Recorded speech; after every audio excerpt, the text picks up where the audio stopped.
September of 1987, quite possibly one of the most infamous times for sports, but it also had many other things going on.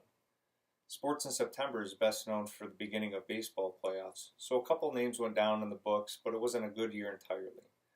The NFL had went on strike for 24 days with a precedent to increase wages. Other things that happened at this time was a significant technological advancement in partnership between Sony and Philips as they introduced the first video CD.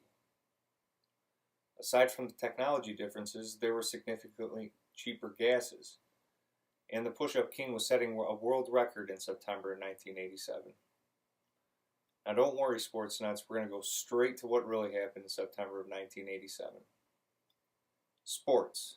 It's a one subject that seems to remain fairly constant throughout all the times of change, and it's just more intensive screenings to make sure that the athletes aren't cheating, whether it be by HGH or all the other steroids. Kevin Bass was the first national leaguer to switch hit home runs in a game twice in one season on September 2nd of 1987. For those of you who don't understand, I will explain to you what this means. Switch hitting simply meant that Kevin hit a home run right-handed one time at bat, and then at a later point in the game, he had another home run left-handed. And a National Leaguer is a Major League Baseball player that belongs to the National League, just how the Tigers belong to the American League. For example, when the Detroit Tigers make it to the playoffs this year, they'll be playing in the AL Central Division. And also, another name that was jotted down for great accomplishments in baseball is Carlton Fisk. He hit his 300th home run on September 5th, 1987. Fisk was not only known for his hitting, but he was infamously famous for taking extensively slow walks to the mound to approach the pitcher between batters. Even one posing manager had thought that these players were getting paid by the hour. Baseball was great in 1987 in September, but America's Football League was in jeopardy. The National Football League, or the NFL, had went on strike in September of 1987 for 24 days. Now many of you are probably thinking, that's really not that surprising. They went on strike because they were seeking more money for income. Now some of the reasons is at the time the estimated average NFL income was $230,000 with a career length of 3.2 years. That's all. The other thing is the NFL player life expectancy was 15 years less than the average American male. So one might understand, with the intention to capitalize on their benefits, because it's such a dangerous career and maximize their profits. Even though I think players are paid in abundance now, I actually could understand with only lasting 3.2 years on average wanting more money for that time. Now, what good would sports be without looking at the technology that makes it all the better? Technology. It's always changing, and it's something coming out every other day. But did you know in September of 1987 was the first introduction of CD videos? That's right. Philips introduced the first CD. It was initially introduced as a Laserdisc in 1972. Then in conjunction with Sony, they had redeveloped compact discs, or CDs, with different sizes ranging from 12 centimeters, which is about this size, to 20 centimeters to 30. 12 centimeters were the yellow colored discs and were only capable of 5 minutes worth of video. The reason why the disc was yellow was to help differentiate from the silver colored discs like these, which were only audio.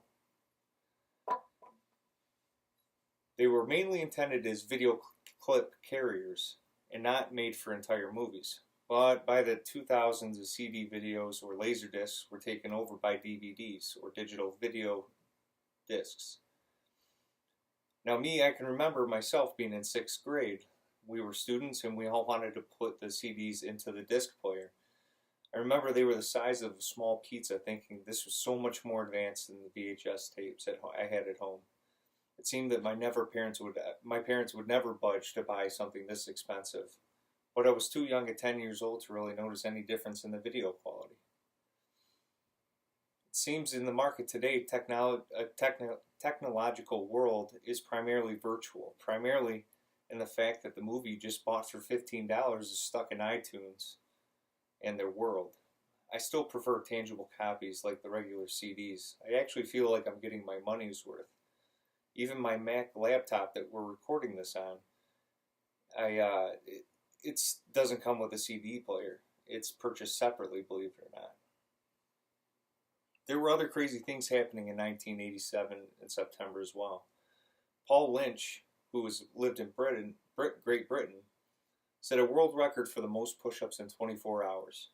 He had done 32,573 push-ups in 24 hours. I wonder if he was sore the next day. Anyway, that means that he was within 1,440 minutes in the 24 hours he was given, he was doing an average of 22.6 push-ups per minute for 24 hours straight. Now, push-ups are hard, but I wonder how gas was doing that. Gas, as it turns out, actually wasn't that bad. It cost approximately $1.03 per gallon in September of 1987. Today, I just filled up my truck for $2.27. That cost me about $50 to $55 for 24 gallons of gasoline. Now, I drive a 2007 F-150 and it gets terrible gas mileage. One of the main reasons is because I have 35-inch tires on it.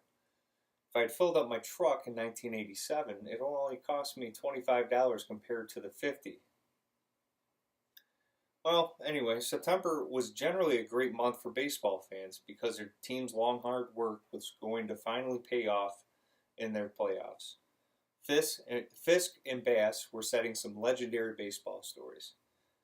But the NFL strike was going on too, so a lot of people might have been a little bit more sensitive about sports or their teams than others. Also, Phillips had introduced the first video CD that lasted for a little while, lasted for about 20 years. And last but not least, that crazy British guy was setting a world record for the most push-ups in 24 hours, while gas was only $1.50 cheaper than it is today. Well, thank you all for coming, and I appreciate your help with me today and showing up. Now, let's go watch the Tigers.